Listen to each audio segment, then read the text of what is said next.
pussy. I know Trump gonna say all this to me. I spoke at her funeral. I knew Mr. King. I worked with I think I know more about King than you do. I come out the King movement. You with the Don King movement. There's a difference.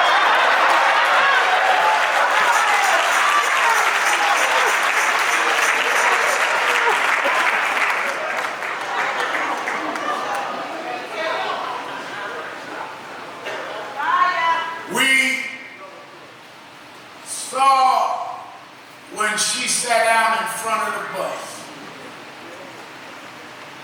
and she was arrested because the law was that she had no right to sit in the front.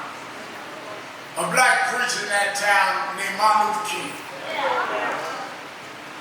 got with the other ministers, and Alfonso, they said the law is against us.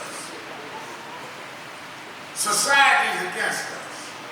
But one thing they cannot control is they can't make us spend our dollars on them buses. It may be inconvenient, but I'd rather walk with my pride than take your low-down ride.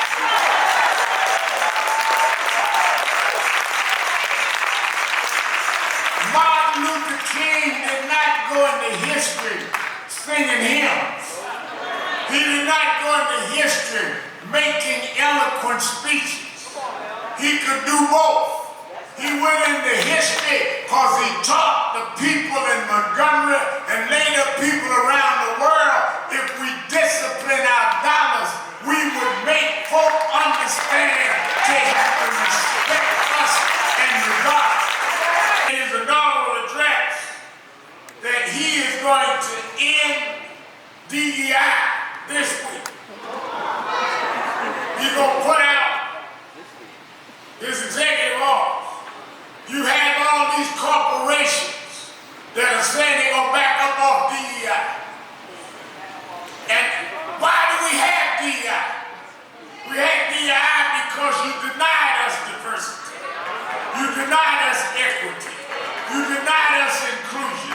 DEI was a remedy to the racial, institutional bigotry practiced in academia and in these corporations. Now you want to put us back in the back of the bus. We're going to do the Dr. King Rosa Parks for you. We're going to call you out one by one, and we're going to shut you down. Urban League, I've talked to others. We're putting together a council. I'm going to relate these names this week. Alfonso David, for 90 days, they're going to do a study of what companies have pulled out of DEI.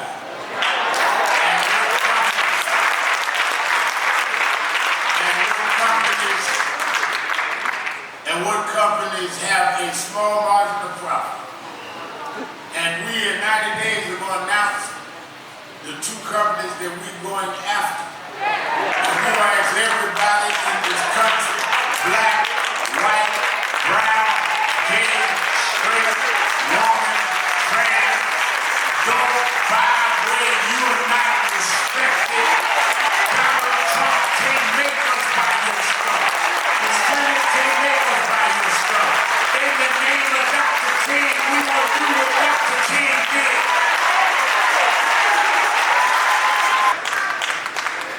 Trump talking about he wants to build a society of colorblind. Dr. King told us to be proud of who we were. Why do we have to be colorblind? No, we can acknowledge each other's color and treat each other equal. Why do I have to act like you ain't who you are? No, be color conscious and then respect it and treat it equal. We were slaves because of color. We were segregated because of color. Now you gonna be blind? Don't be blind to my history. Equal out what you made unequal.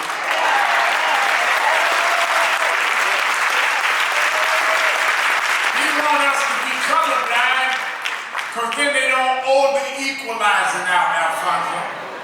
As long as we got to deal with color, then you got to deal with the lack of diversity. As long as you don't deal with color, you got to deal with the lack of equity. But if we colorblind, we're all the same thing. We're not the same thing. But we can be on the same page. Because the same people that don't like blacks, don't like browns, don't like gays, don't like women, we all got the same image. And we may not agree on everything, but we got to agree we got to fight this enemy together.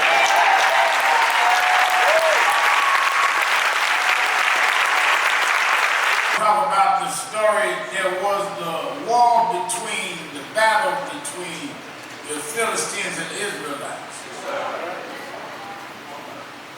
And in those days, they used to get up the male on two hills and send down one from each of the opposing armies. And they would duel, and whoever won, that was the winner. The Philistines had this particular year a giant, 7 foot tall, had a sword that was so heavy he had to have an armor-bearer carry.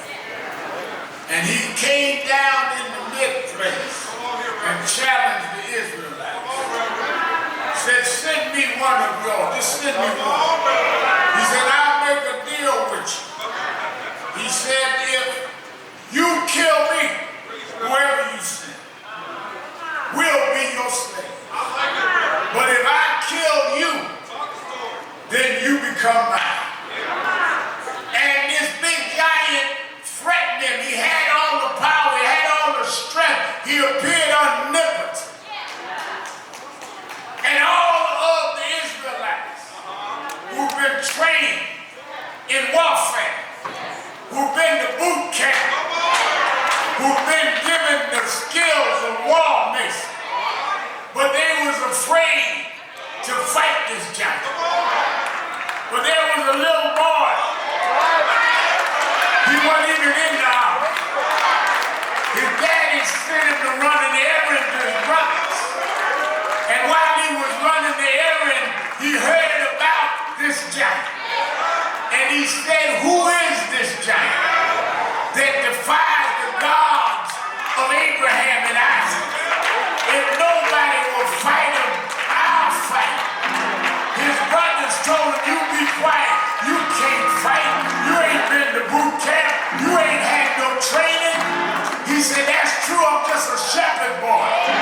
But I didn't have a degree in nothing else. But one day I looked up and a lion and a bear had grabbed my father's sheep. I didn't have a degree in lion fighting. I didn't study bear wrestling. But somehow I fought the lion and the bear. And the same God that gave me the strength to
to look at Bull County in the face and say deep down in my heart, I do believe we shall overcome.